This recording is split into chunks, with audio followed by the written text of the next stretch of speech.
Hi, my name is Tara Krennick, and today I'm going to be giving a short lesson on Edgar Allan Poe's The Raven, which was published in 1845 and is considered his greatest work, and it's also what made him famous.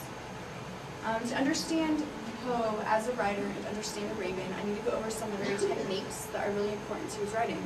The first is repetition, which is really simple. It's just the repeating of a word or a series of words over and over again. You see this all the time in poetry. The next is alliteration. This is when the initial consonant of a stressed syllable is repeated over and over again. And you see this with the example I have here. It says, the round, the rock, the ragged rascal ran.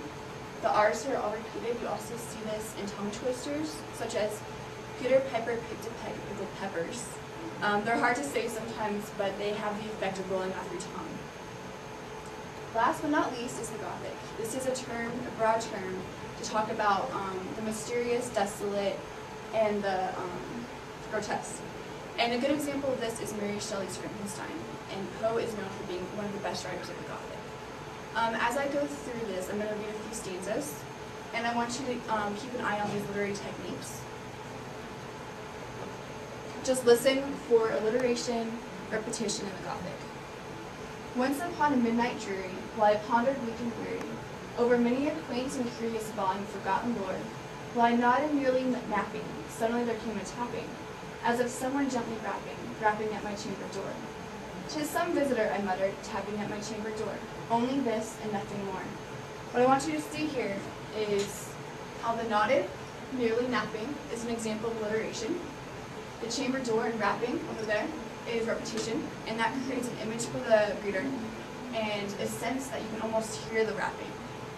I have this and nothing more highlighted because on the next stanza, this and nothing more is repeated, which creates a unity for each stanza. It ties them together.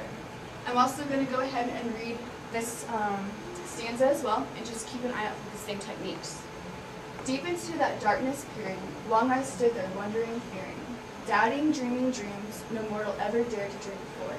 But the silence was unbroken, and the darkness gave no token, and the only word there spoken was the whispered word, Lenore. This I whispered, and the echo murmured back the word, Lenore. Merely this and nothing more. Once again, the doubting, dreaming dreams, that's an example of alliteration. It's a really good example, actually. And the whispered and Lenore is repeated again to create that image and to make you almost hear the whispered words. Overall, The Raven is a really good example of Poe as a writer. It made him famous because he used these techniques, and it really stands out to the reader as you're reading. Overall, Poe is an amazing writer, and The Raven illustrates this. Thank you.